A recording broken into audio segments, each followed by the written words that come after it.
Hi everyone, we're back. Steve and John. Steve's been away in Auckland visiting his family for the last month, and he's gone back again and doing a bit of work and catching up with friends and family. I've done the same sort of thing, more of a, in my case, more of a supportive thing for family members, which I did. Now I'm back in Dunedin, so we're going to start to continue with building our channel on YouTube, you know. So how's it going, Steve? Yeah, good, John. Yeah, yourself? Not too bad, man. Heaps has been happening. Yeah. Heaps has been happening. I was looking at something. Today I woke up, I wasn't very positive, okay? The last 2 days been a bit flat. Yeah. And I was thinking to myself, I know why it is. However, it's like, for me, I had to, I read a little bit in my book, and it says, you know, if you imagine if you feel something, now imagine it, feel it, receive it, you know. Yep. And I was thinking, well, you know, what about when you don't feel like, when you haven't got much of an imagination, you know what I mean? And so how do you get yourself thinking, and what is it you think about when you're down and out? Should we get rid of the dog? Yeah. Danny, go. That's all right. Yeah. When you're down and out, well, for me, what I thought about once in my life when I was really down and I'd lost everything financially. Yeah.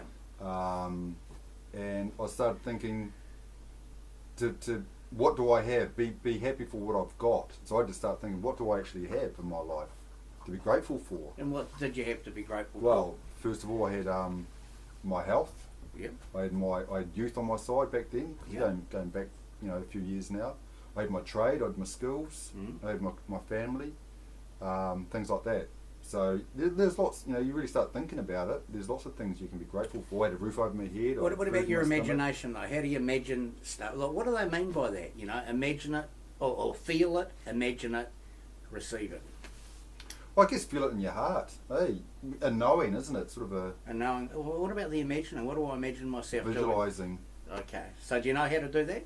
Yeah, I'm not too bad at visualising. People do visualise, do those visual boards and things, don't they? They even cut out little bits of paper out of magazines and they do. put up on a thing. Yeah, dream board. Dream board, or a goal board or whatever. But yeah, I like calling it a dream board. Yeah, so people can do that if they find it hard, sort of visualising in their minds. There's somewhere to start anyway. It is, yeah. I actually feel quite very, very straight today. Very drug-free. Yep, somber. Yeah, a bit like more serious about things and more thoughtful, more serious, more emotional, you know. Contemplative. Well, it's like when you stop taking drugs or don't drink, it's like what happens is when you first start it, you go through this detox time, and it takes a long time. It does, yeah. It really does. And it's like then you're left with yourself, and that's how I feel like I am. I'm just left with myself. No real artificial stimulus, you know. It's a nice feeling, yeah, for me, because I gave up drink a long time ago, and my life I felt it was like a roller coaster. Yeah. And you know, you get wasted and you come down, and I was always getting high and coming down, and there's always dramas in my life all the time, and in all areas of my life, work and relationships. And then I stopped drinking, and I found that the roller coaster actually flattened out, and it just became more of just a smooth, level plane. Yeah, it's nice, easy to deal with problems and all sorts. So what about the fear, the monster of nothingness, of I don't know, the monster of being somber, you know? When you having to face yourself, I face myself every day, so I don't have a trouble facing myself. Well, you can get creative. You mean you're trying to fill some sort of void that alcohol used to fill, or? Well, no, I'm not trying to fill anything. I'm just getting used to being like that. That's why it's important, I suppose, to just talk about it. Yeah, and just do what you enjoy doing. I think just enjoy for what it is you enjoy doing. That's why being creative is good. Having an imagination. Yeah, do a bit of artwork, write some poems even. Do those things that you've always dreamt of doing that you've never done. Bit of gardening, whatever. Walk on the beach. Hey, anything like that. It's nice. Stimulates the mind, gets you thinking creatively. It does. About life and other things. Totally. Yeah. See, it's different today. A different feeling, isn't it? Yeah, but it's a beautiful day here. It is. Absolutely. People may not realise, but where we are, we look out all over the water, and to the left of me is a huge big window with heaps of greenery. It's like the jungle, forest. At the front, there's all this water. So we're actually in a really excellent situation, aren't we, Steve? We are. You could show them if you feel like it. Well, one day. Don't know about it being today, though. But one day I will, Yeah. you know? So Yeah. look, we need to shift on, okay? Okay. Need to get it... Crank it up. Crank it up. Yeah. Make it more Yeah. snappy. Shift into. Snap in. Yeah. Click into it. Move Shift on. gears. Shift gears. Yeah. You Mind know? you, like you say, I've just got back from Auckland and it was a full on time for me up there, Mm. catching up with friends and family. What was the most important thing that happened to you? Something that stands out that, like, this happened and that's really important. Well, it was actually, I had an important birthday a little while back and I spent it on my own. No one really, I didn't spend it with anyone, even my son didn't remember my birthday, which doesn't matter. That's cool. I'm not worried about that because I don't really like remembering my own birthday, to be fair. But yeah, my sisters and my mother went to a lot of effort to make it special for me. Yeah, and for a long time, she got a bit emotional. Yeah. Yeah, well, there you go. Yeah. They touched, you touched an emotional nerve in yourself. Yeah, and even I think they were even surprised, but it was because of the thought and care and that they put into it. Isn't it and nice brought when me- people think about you, Yeah. care for you, give you that special bit of, Yeah, You know? and bought me an awesome present, and so yeah. Mm. So that's what I took away from it. Even though I caught up with my dad came over from Perth. Yeah.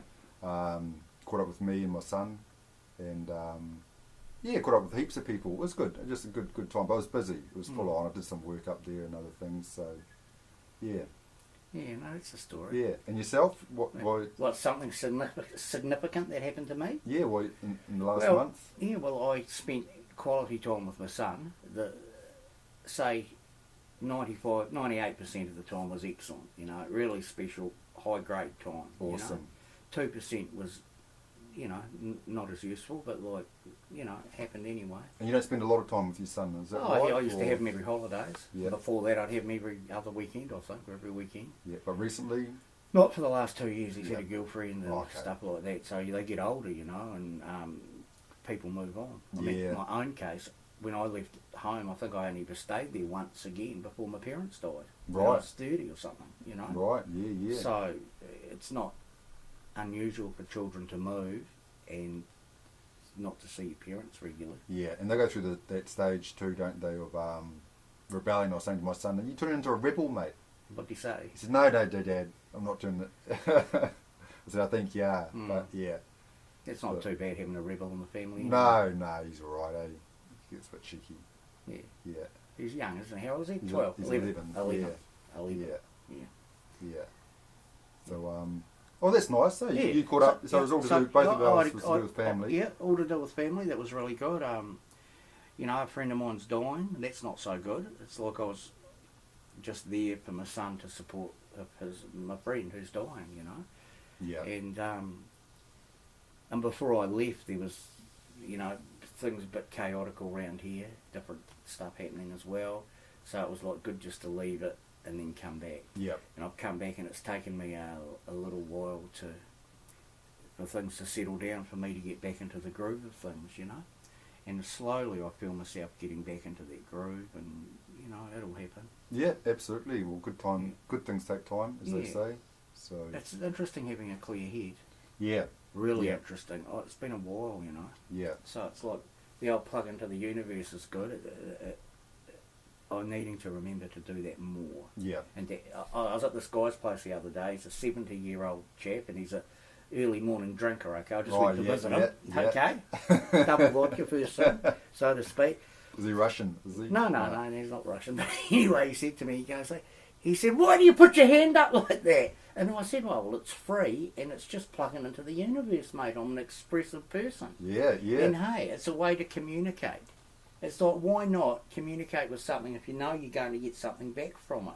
I like that. Yeah. So put it out there. Yeah, and you know what too? You know what's the best fruits are the ones that are up high, like apples and That's oranges. right. Symbolic. It's a Yeah. good metaphor, isn't Yeah. it? Yeah. So and the why fruit is the best food that you can eat is because the sun, it's closer to the sun. It's getting the And you've got your lower fruits, your ground fruits, like, you know, like potatoes and Yeah. things. So yeah, so I like putting your hand up. That's good, man. It is, yeah. Yeah. When I was away, something significant that I did was I watched YouTube, and I haven't actually watched YouTube in my life ever.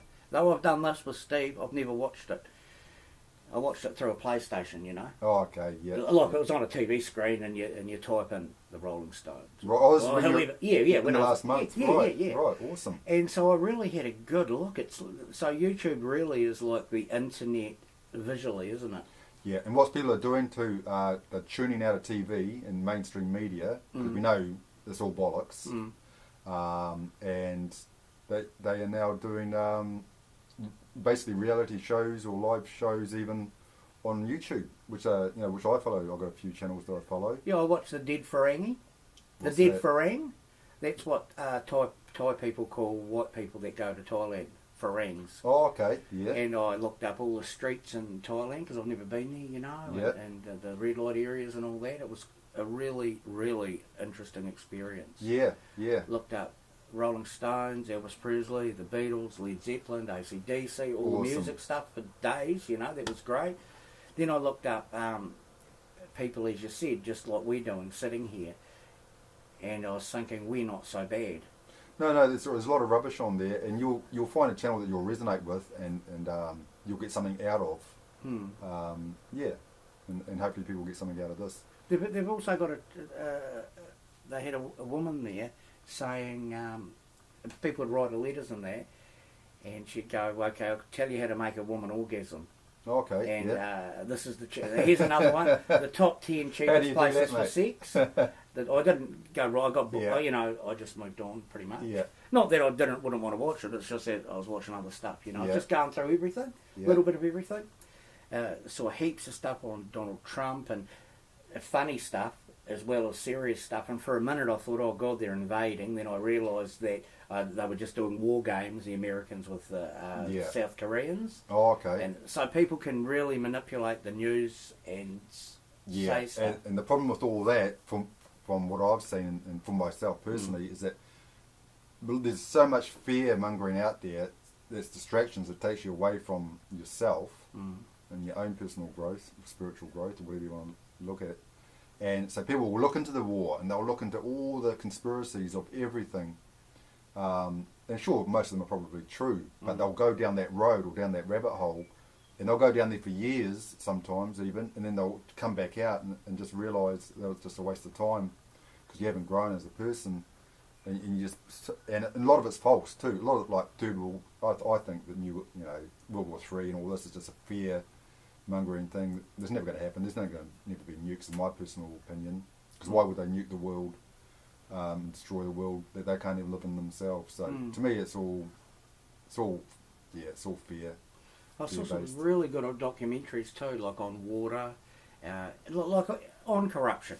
You know, Yeah. corruption at high levels, at government levels, and it seems to be like the norm. Oh, absolutely. It's yeah. like, I'm so naive and I'm an idealist. Yeah. You know, I have ideals here, and it's like I get disappointed when people don't live up to them. And when I saw these politicians like blatantly lying, you know, they Yeah. show you one thing here saying this, and then a week later they're saying that, and it's like polar Oh, opposites. yeah. Well, Bush and Blair were. It's like, wow, man, you're blatantly lying. You Yeah. need to be arrested and taken down to the police station, you know? Yeah. It's like, Oh, you and me wouldn't get away with it. That's for sure. no. But these powers no. that be, like Bush and Blair were prime examples on the, why they invaded Iraq, and then set up 9/11, and all that. Well, they've got documentaries just about that, you know, and you're looking at it thinking, God, is that really real? And then you think, well, God, it seems to be. Yeah, now it's pretty much proven now that there was an inside job and all this, and that they lied, and it goes on and on and on. It does yeah. go on and on and Yeah, on. but these power, they've got so much control and so much power, and that's why people are so. That's why the way we're living our lives isn't right. We all know it. We all feel it in our hearts that this isn't how we should be having to. We've got to go to work to pay the bills. We're just slaves to the system, and controlled by the controllers or the so-called elites or whatever you want to call them, and people that have had a guts full. So that's why they go down those channels and those rabbit holes, and they're digging deep and they're finding out everything that's going on. Thanks to YouTube and other platforms. Edward Snowden. Is it Yeah, Edward Snowden? Edward Snowden, Yeah. yep. I actually watched his movie, actually. It was interesting. It was called Citizen 4 or something like that. Yeah, and about all the data that they collect from YouTube and all sorts of media, because everyone's got their face in something these days. They do. And they're just gathering, and you look at these advanced computers that are just collecting all this data. And then linking it all together. Then getting themes in people's lives, pattern in people's lives, and then they know where to market things. And who we target and what demographic and blah, blah, blah, blah. And it's and they sell it to the shops and all that too. Oh, well, do you know what you got now too? They've got stores opening up in America, from what I understand. Amazon, I think, is it? You know, you heard of Amazon? Yeah, I heard of Amazon. So you can walk into Amazon now without a wallet or anything, and you can go into that store and you can just walk straight out and it'll be paid for. Things like this. So facial recognition or something. Yeah, and all this, or I don't know whether they've got bloody chips in their arms or whatever. I don't know how they're doing it, but this is the way of the future, and people are doing it now. And like you say, that facial recognition, and suddenly there'll be images there in the shop front window or whatever of things that you want to buy. So it's just sell. You know, that's wants to keep buying shit. Hey, and that's just all outward shit. It's all outward. Do you think the universe is talking to us right now? Can you hear something? Do you reckon you can pause that for a minute? Yeah, no worries. Okay, I'll get that. Hello. Oh, Mary, not too bad, Mary. I'm just doing we're doing a gig.